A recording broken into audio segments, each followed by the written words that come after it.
Welcome to Learn Short and Typing with Vikas sir. The Hindu editorial dictation heading is Desperate Measure. Next article. At the rate 100 word per minute with PDF and difficult words outlines. Be ready? Start. A Supreme Court's verdict on upholding all the controversial provisions of the Prevention of Money Laundering Act falls short of judicial standards of reviewing legislative action. Undergirding every aspect of its analysis is a belief that India's commitment to the international community on strengthening the domestic legal framework for combating money laundering is so inviolable that possible violation of fundamental rights can be downplayed.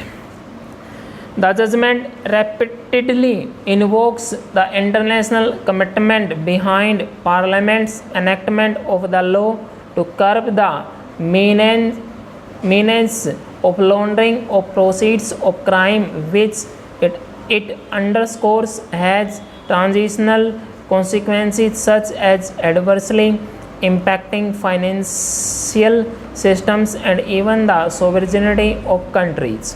There is no doubt widespread international concern over the malefic effects of organized crime fueling international narcotics trade and terrorism. Much of these activities are funded by the illicit money generated from crime laundered to look legitimate and funneled into the financial bloodstream of global and domestic economies. A stringent framework with opposite departures from the routine standards of criminal procedure may be justified in some circumstances. However, experience suggests that money laundering in the Indian context is linked or is seen as a byproduct of a host of both grave and routine offences that are appended to the Act as a schedule.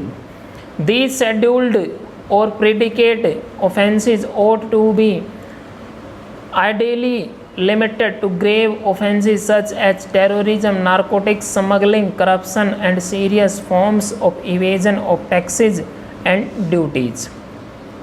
However, in practice, the list contains offences such as fraud, forgery, cheating, kidnapping, and even copyright and trademark infringements. The Enforcement Directorate has also been manifestly selective in opening money laundering probes, rendering any citizen vulnerable to search, seizure, and arrest at the which of the executive. Next para.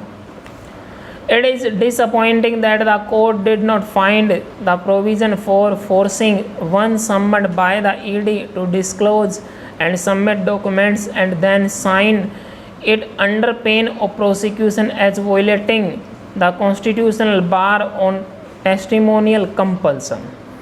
Nor was it impressed by the argument that the search and seizure provisions lack judicial oversight and are exclusively driven by ED officers.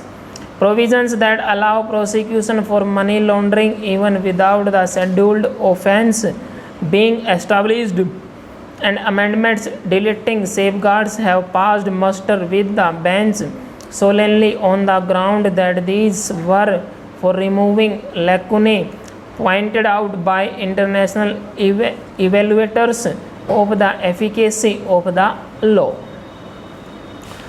Save for an odd comment that the special court could examine the documents to decide on continuing detention, there is nothing in the judgment that will attenuate the law's rigors.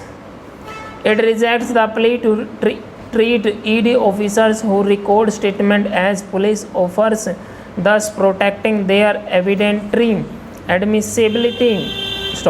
At a time when the ED is selectively targeting regime opponents The verdict is bound to be remembered for its failure to protect personal liability from executive access. Full stop.